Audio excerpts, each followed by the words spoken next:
O Gigrude começou como um espetáculo. Uma mulher que estava morando em Belém, que se chama Jane Marie, ela veio para Brasília e montou um espetáculo que se chamava Circo Gigrude. Luciano Porto estava nesse espetáculo e logo em seguida, a partir deste espetáculo, formou-se o Circo Teatro Gigrude. E aí era Luciano Porto, Jane Marie, Maciel Vieira, Marcelo Beré, Luciano Astico. Esses foram os fundadores do Circo Teatro Gigrude, que formou-se em seguida. E me chamaram para dirigir. Aí o convite foi assim: queremos te convidar para dirigir a gente, mas nós somos muito difíceis de dirigir. Esse foi o convite. E realmente a única experiência que eles tiveram com o diretor foi o Hugo, que chorava nos ensaios, porque eles eram impossíveis, eles não faziam nada que ele pedia, eles sempre tinham ideias melhores do que os dos outros, enfim. Aquela coisa de grupo que cada um por si, não, desacostumados com direção.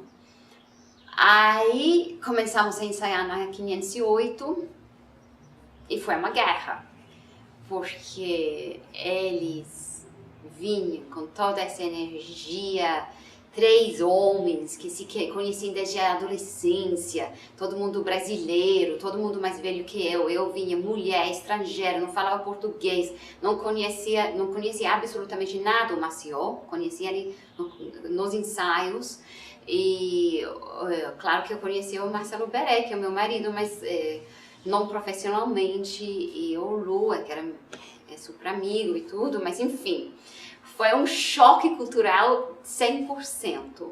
Eles vinham com as piadas de circo, falavam muito, assim, eu pedi uma cena, por exemplo, uma improvisação, e eles entravam e ficavam lá, conversando. E eu nem entendia o português, para mim era só 2 caras parados falando pelos cotovelos. Eu já não gosto de texto no palco, eu já acho uma coisa muito complicada. 1, porque é chato, 2, porque é falso. A palavra, para mim, é muito difícil no palco. E ainda por cima, quando você não entende a língua, realmente ficou muito sem por que fazer aquilo. Então, a primeira coisa que fiz foi tirar a palavra, mas radicalmente, assim, não pode falar, tem que fazer. E objetos foram muito essenciais, ainda são fundamentais no nosso processo. Porque quando você improvisa a partir de um objeto, é extremamente concreto. Você não pode fingir de estar carregando um cano se você realmente está carregando um cano. E a gente tinha muitos canos no processo do cano, porque todos os instrumentos musicais eram feitos de canos de PVC e a cenografia também.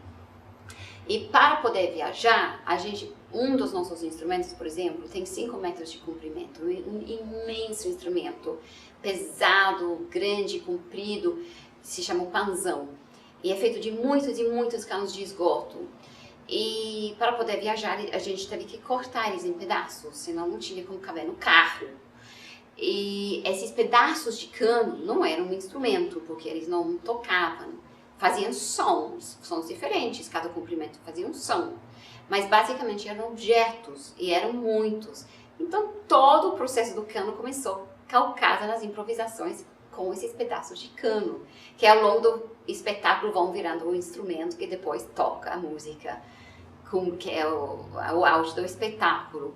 Mas isso foi muito interessante, achar essa saída, para sair do falador e para não chegar tentar ser ator. Palhaço não é ator, é outra criatura. Então não adianta tentar construir cenas muito em cima de ações físicas que não sejam relacionadas a um gag ou um objeto. A narrativa, ou a emoção, ou a temática, para eles são pontos de partida que não são muito úteis, diferentemente de atores. Eles não conseguem utilizar aquilo. Você tem que dar outro tipo de estímulo para um palhaço. Agora, o interessante é que a comicidade deles vinha do circo tradicional, que era naquelas piadas, aquela contação de história, que eu podia ver que funcionava com o público, mas que não me dizia nada em termos de linguagem. Eu não podia trabalhar com aquilo. Então a gente teve que deixar tudo aquilo de lado e procurar uma comicidade nossa, calcada no surrealismo, na surpresa, na mágica. Aí eu fui trabalhando nessa coisa que eu falei, em cima dos objetos, em cima de uma comicidade totalmente maluca, surreal, alternativa. E eu lembro no meio do processo, eles se revelavam muito, não queriam fazer o que eu pedia, já chegou no ponto de eu falar, então tchau. Sim, eu realmente não estava fazendo birra, eu realmente falei, vocês não precisam de direção, vocês têm tantas opiniões, vocês já sabem o que vocês querem, então tchau. Aí eu fui embora, e eles, não, pelo amor de Deus, volta. Mas o Lu, no meio do processo, que foi ele que teve a ideia, chamou todo mundo, conseguiu o patrocínio, ele no meio do processo falou, isso não é nada do que eu queria. Eu não queria um espetáculo assim, não era nada do que eu imaginava. Porque ele tinha essa outra linguagem do circo tradicional. E foi só na estreia, eu acho, quando eles viram a reação do público, que eles começaram a confiar em mim. Foi uma batalha até a última gota, até ali. Uma batalha riquíssima, né? Mas absolutamente não foi concebido para ser realizado assim. Porque também eu não sabia o que eu queria. Eu só sabia que eu estava com 3 palhaços que sabiam cantar, dançar, tocar, fazer malabares, ter uma super relação com o público. Isso é fundamental no nosso trabalho. Mas eu também sabia que eles contavam piadas, falavam demais, eram imprecisos, não tinham disciplina, não sabiam repetir. Ou seja, tinha muita coisa riquíssima e muitos problemas. Então eu tentei contornar esses problemas.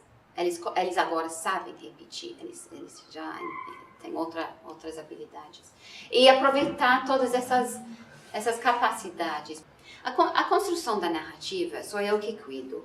E como é que funciona? É tudo um grande improviso. Eu dou um estímulo aos atores. Eles criam um material baseado nesse estímulo, geralmente ligado a objetos. Olhando aquele material, eu decido como juntar esse material, mas isso é um improviso meu, uma reação minha em cima do material deles. Aí, no que eu vou modificando, eles também criam mais material ou modificam o material que agora já foi juntado com outro. É tudo uma coisa muito simbiótica, muito orgânica. Eu não pré-planejo, eu não concebo, eu não chego no ensaio sabendo o que eu quero como resultado. Eu chego com estímulos. E aí eu tenho que estar muito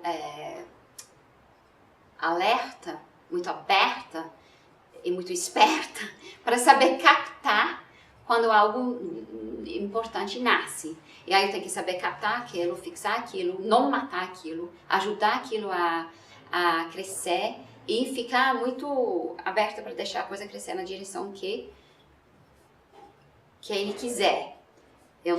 Porque eu não tenho um lugar onde eu quero chegar. Eu quero ir para onde aquele material melhor vá. Uma vez que temos várias paredes, aí eu vou me perguntar qual vai ser a ordem dessas paredes para essa construção ficar forte, harmonioso, surpreendente, interessante. Aí eu vou fazer o meu primeiro roteiro. Até ali eu só tenho lista de ações, que viraram cenas avulsas. Aí pela primeira vez eu vou falar cena 1, cena 2, cena 3, cena 4, etc. Aí nós vamos fazer uma passada. Eu vou ver a construção pela primeira vez. Vou começar a entender. É uma ponte? É um arranha-céu? O que é isso? Também, que eu vou, além de perceber mais ou menos que tipo de construção estamos fazendo, vou perceber as fraquezas da construção. Ixi, coloquei 2 músicas juntos, fica monótono ter tanta música. Eles são bonitos, as músicas, mas eu tenho que separar elas. Então, não, essa parede não pode ficar aqui, tem que ficar aqui. Aí eu vou pôr esse outro no lugar. Até chegar num ponto que a construção está ficando bem reconhecível, firme.